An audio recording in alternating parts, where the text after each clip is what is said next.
começa. Né? Vamos lá.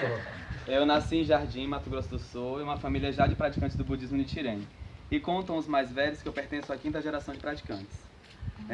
Com 1 mês e 6 dias de vida, nos mudamos para Boa Vista, em Roraima, no norte do país. No início, com muitas dificuldades, meus pais passaram por inúmeras situações. Desde ter que morar de favor, não ter nem sequer um fogão para cozinhar, dormir sobre folha de jornais. A única rede que tinham foi doada a eles e eu dividia com meu irmão, que é 1 ano e 3 meses mais velho que eu. Meus pais, esses seres preciosos que amo profundamente, porque sempre haverei de ter tamanha gratidão que palavra alguma poderá expressar, se esforçaram ao máximo para transformar tal situação e poder oferecer o máximo e o melhor para esses 2 filhos. Não fui uma criança muito tranquila. Eu era muito ativo. Hoje em dia eu acho que é danado que se fala, né? Rasguei a mão em um arame farpado aos 4 anos, furei o pé tantas vezes que perdi as contas, quebrei o braço, caí dentro de um poço, quebrei o queixo 3 vezes, levando 3 pontos por vez. Em uma queda de cima de um muro, tive um ferimento da sobrancelha que, por sorte, não atingiu o olho. E adivinhe, mais pontos. O mais grave de todos foi um acidente de carro em que quase morri. Acho que era só mais uma manifestação kármica ou, na verdade, a amenização do efeito kármico, porque ali mesmo poderia ter sido encerrada essa história de vida. Acho que com esses episódios já deu para perceber o quanto eu consegui levar meus pais para frente do Gomonde. Mas eu também ia com eles. Desde 2 anos de idade, meus pais contam que eu já batia o sino no oratório na casa da minha avó paterna e recitava o Daimoku. O problema é que eu queria bater o sino toda hora, então minha mãe brigava comigo. Em contrapartida, minha avó retrucava e dizia: deixa ele bater, ele vai ser um grande valor para o conselheiro. Eu e meu irmão crescemos em meio às atividades do budismo, sempre acompanhando nossos pais. Em casa realizávamos juntos a prática diária também. Tenho muito orgulho e os tenho como grande exemplo com relação à prática diária sem falhas. Aprendi que orar na Myoho Renge Kyo transforma a nossa vida, mas que deveria estudar e me esforçar em tudo e que devo aplicar a principal estratégia primeiramente, a estratégia do Sutra do Lótus, pois é assim que de fato transformamos o karma negativo, elevamos a condição de vida e nos tornamos absolutamente felizes. Cresci ouvindo a frase do Gosho, resposta a Kyo, que diz: tudo depende da sua fé. Uma espada será inútil nas mãos de um covarde. A poderosa espada do Sutra do Lótus deverá ser manejada por alguém corajoso na fé. Frase esta que eu acredito que sustentou a vida dos meus pais e que eles ainda recitam diariamente até hoje. Eles fazem o Gongyo e recitam essa frase e o texto do Kaimoku Sho. Sofri bullying durante a infância inteira e isso me trouxe bastante sofrimento. Um sofrimento calado. Além do mais, eu era muito tímido no que se referia a falar sobre o que eu sentia.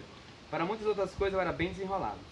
Mas me esforçava e tentava não me sentir diferente, embora muitas vezes fosse olhado e julgado como tal. Próximo de completar 14 anos, nos mudamos para o Rio Grande do Norte. Fomos morar em Parnamirim, já com uma condição de vida mais estabilizada. Meu pai era funcionário da Infraero e minha mãe veio transferida para o Ibama. Aos 19 anos, como responsável de bloco, tive a grata oportunidade de participar do 2º curso de aprimoramento, junto com Priscila. A gente dançou um forrozinho lá, estremecendo As bases de São Paulo. do CC Camp, todo mundo chocado com os nordestinos que chegaram por lá. 2001. E nessa oportunidade única tivemos a grata satisfação de receber em primeiras mãos o poema Brasil seja a monarca do mundo, enviado pelo Sensei. Foi um momento especial, realmente, e muito emocionante. Quando eu estava com mais ou menos 21 anos, tive a minha primeira decepção amorosa. E isso foi algo que me deixou dilacerado. Foi um drama. Eu recitava intenso Daimoku, que é o Namyoho Renge Kyo, né?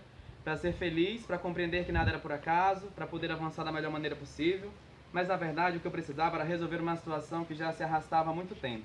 Eu precisava conversar com alguém da minha família. Eu precisava, na verdade, era de apoio. Eu recitei ainda mais Daimoku para ter coragem. Inspira-me fortemente quando ouço as sábias palavras do meu pai eu dizer: quem recita Daimoku não tem nada a temer. E pensei, é com ele que eu iria conversar. E foi um diálogo incrível. Acolhimento, carinho, respeito. Não tenho palavras para descrever. Era um momento muito difícil, angustiante, não conseguia compreender de fato quem eu era. Mais difícil do que ter o respeito do outro era eu conseguir me respeitar. Acabar com um conflito interno gigantesco que só fazia crescer. Precisava ter a ciência do grande valor que eu era e de que alguns detalhes ou diferenças são meros detalhes diante dessa vida maravilhosa em que temos a imensa oportunidade de reencontrar o budismo Nichiren. Essa filosofia que expõe a igualdade, o respeito absoluto à dignidade da vida, assim como ela falou. Onde podemos de fato transformar a nossa condição kármica, levando o nosso estado de vida e ainda incentivar as pessoas cumprindo a nossa real missão enquanto bodhisattvas da Terra. Nesse período eu morava em Parnamirim. Cursava artes na UFRN pela manhã, trabalhava em Parnamirim numa escola à tarde e à noite cursava administração no centro da cidade, em Natal. Foi um período em que participava com muitas dificuldades das atividades, tendo em vista esses compromissos. mas buscava me fazer presente quando podia, não deixando nunca de fazer a prática individual. E isso é o que de fato sempre me fortaleceu e me fortalece até hoje. No dia 10 de setembro de 2006, fui nomeado vice-responsável da Divisão Masculina de Jovens do Rio Grande do Norte. Nossa, que responsabilidade e que oportunidade de forjar ainda mais a minha vida. Em outubro de 2007, recebi um plus, tornei-me responsável pela divisão mais importante de todas, a divisão dos estudantes, que hoje a gente tem aqui a Giane, que é a responsável atual aqui no Rio Grande do Norte. No dia 3 de maio de 2009, uma atividade única e inesquecível. Fui para São Paulo nessa atividade com 2 objetivos concretizados. Tinha acabado de ser contratado pela Gol Linhas Aéreas, onde fiquei por 8 anos e 1 mês, e nessa oportunidade realizei a concretização da minha chacobuco de número 5. Eu estava muito feliz. Após essa atividade, tudo teria de mudar, e foi o que aconteceu. Em janeiro de 2010, eu conheci um rapaz por quem me apaixonei e começamos a namorar. Aos poucos, minha mãe queria saber com quem eu namorava e tentava sondar de todas as formas. Sabia que teria problemas quando ela soubesse. Ela muito conservadora, e juntos tínhamos um karma a ser transformado. Não é à toa que passamos pela vida das pessoas. Somos todos instrumento da mudança de alguém. Logo, a situação ficou insustentável. Mais uma vez, me agarrei à estratégia dos lotes, ou seja, fui fazer daimon. Precisava de sabedoria e de coragem mais uma vez. Até que decidi conversar com ela um dia depois do meu aniversário. Foi no dia 3 de março de 2010. Cheguei em casa do trabalho, estávamos só nós dois, iniciei o diálogo e a casa caiu. Ela começou a passar mal, sua expressão facial se transformou como nunca tinha visto. Levantou, tomou um remédio para pressão, perguntei se ela queria ir ao hospital, disse que não com a cabeça e foi deitar, encerrando o assunto. Quando meu pai chegou, quase o matei sem saber. Falei do ocorrido e questionei o fato dele nunca ter conversado com ela. E pediu desculpas e o acompanhei para frente do Goronzo. Realizamos o Gongyo e o Daimon. Em seguida eu peguei o carro e saí me sentindo péssimo. Ele deve ter feito muito Daimon aquele dia. Tempos depois soube que a sua pressão havia subido muito, ele quase teria um troço. Minha relação com a minha mãe havia sido destruída. Não nos falávamos, ela me disse coisas que eu jamais esperei escutar. Acredito que assim como fiz com ela ao conversar contando sobre o meu relacionamento e sexualidade. Isso era o que ela jamais esperava escutar. Estava desapontada, estava totalmente transtornada. Tendo sempre o Daimoku e as orientações do mestre como base, eu buscava compreender por que eu estava passando por essa dificuldade, justamente com a pessoa com a qual eu mais me identifiquei a vida inteira. Acho que eu ainda não sabia qual era a missão de um Fukushi. Fukushi é quem já nasce dentro de uma família budista. E aí eu lembro sabe as palavras da senhora Geniqueira, que hoje é consultora da divisão feminina da BSGI, em São Paulo, né, do Brasil inteiro, e ela diz assim, que o Fukushi, eles são os nossos veteranos que vieram para nos ensinar. Nem que para isso eles tenham que dar a própria vida. Então eu entendi qual era a minha missão, né? Vim para transformar a vida dos meus pais. Minha mãe entrou em depressão, teve que ir ao psicólogo, baixou sua condição de vida, me falou coisas horríveis que somente por meio da prática consegui não internalizar, deixou de ir à sede, não ia mais às atividades. Percebi que ela teve uma criação bem diferente da minha e que conceber essa ideia em sua mente não seria nada fácil. Porém, me sentia mais aliviado, podia ser eu mesmo a partir de então. Iniciamos uma grande batalha familiar, em busca da reestruturação da harmonia que antes habitava em nosso lar. Muito daimoku, diálogos, não entre nós, das pessoas para com a minha mãe, acredito que entre os meus pais e de mim para com outras pessoas, porque parece que em casa falar sobre o assunto era algo totalmente proibido. Sensei nos incentiva afirmando que quando recitamos o Daimoku, como o Daishonin instrui, a nossa voz ressoa por todo o universo. Assim como uma voz suave pode ser transformada numa voz ressoante pelo uso de um bom megafone. Quando recitamos o Namyoho Renge Kyo com sinceridade, movemos todo o universo. E aí, me lembra as palavras do Nichikan Shonin, o 26º Sumprelado, que fala: se que neste Goronzo professar o Namyoho Renge Kyo, não haverá oração sem resposta, nem pecado imperdoável. Toda fortuna será concedida e toda justiça será provada. E a vida seguia. Teve um dia que ela, ainda muito abalada, passou mal no trabalho e foi levada ao ambulatório, sendo atendida pela responsável da DF do nosso distrito na época, que hoje é a atual responsável, que é a Dona Dulce, que é responsável da área.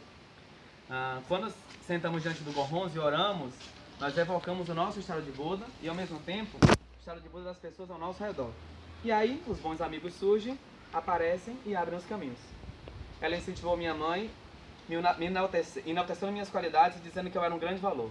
Nesse dia, ao chegar em casa, minha mãe me abraçou, disse que me amava, me pediu desculpas e os ânimos começaram a melhorar. Estavam se acalmando e eu vinha comprovando o poder do Daimoku. O diálogo começou a fluir e os laços estavam se restabelecendo. Em 2011, por trabalhar em uma companhia aérea, pude proporcionar aos meus pais a realização de um grande sonho e conhecer um pouco do Japão. Esse, na verdade, era um desejo de todos nós, poder ir à terra do mestre, palco de todo o contexto histórico do budismo Nichiren. Fomos recebidos 3 de férias pelo meu tio Masayoshi Elisa, pessoas muito especiais que não mediram esforço em proporcionar o melhor naquela estadia. Um momento emocionante foi poder conhecer minha tia Kazuko, irmã do meu pai, que ele não via há 30 anos. Na ocasião, ela estava com o gorronzo enrolado. Em sua casa, convidamos para fazer o gongyo conosco. Ela aceitou, porém ficou muito emocionada e chorou durante toda a cerimônia. E depois falou que sentia saudades dessa sonoridade e lembrava muito da minha avó, que já é falecida. A minha mãe incentivou a retornar à prática. O Japão é um lugar espetacular, foi uma viagem fascinante e inesquecível. Algumas pessoas aqui já foram, então recomendo que todos possam ter a oportunidade de ir e depois ouvir o relato dessas outras pessoas. Minha relação com a minha mãe mudou muito e não canso de externar o amor que sinto por ela e pelo meu pai também. #gratidão. Pude realizar alguns sonhos enquanto trabalhei na Gol. Acredito que muitos sabem, eu amo viajar. Alguns acompanham aí as redes sociais. Além do Japão, eu tive a oportunidade de ir a alguns lugares do território nacional e internacional, como Buenos Aires, Lisboa, Roma, Paris, Punta Cana, Paraguai, Porto Iguaçu. Alguns deles eu fui até com uma estrutura familiar que eu não costumo ver no lar dos meus amigos. E isso me dá muito orgulho. Agradeço todos os dias por esse mensurável benefício. Não somos uma família perfeita, estamos longe de ser, mas estamos nos esforçando para sermos melhores. Apesar de eu falar família, hoje eu não moro mais com os meus pais. Aqui a pouco eu passo umas temporadas na casa deles, né? Lembro daquela situação onde não ter onde morar, onde meus pais dormiram em cima de jornal, não tinham o que comer.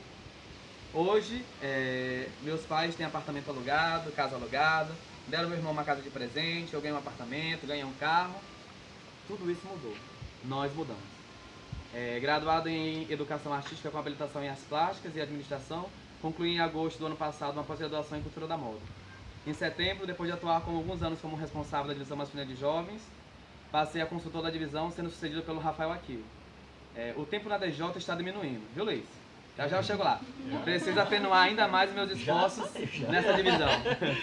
Hoje, com 36 anos, eu me sinto em outro nível, com maior maturidade, ciente da minha forte missão em servir as pessoas, em prezar as pessoas, em conduzir as pessoas para a revolução humana delas e conduzi-las para a felicidade. Recentemente pude vivenciar uma experiência com a morte, mais de perto, estando presente nos últimos dias de vida do meu avô paterno no interior de São Paulo.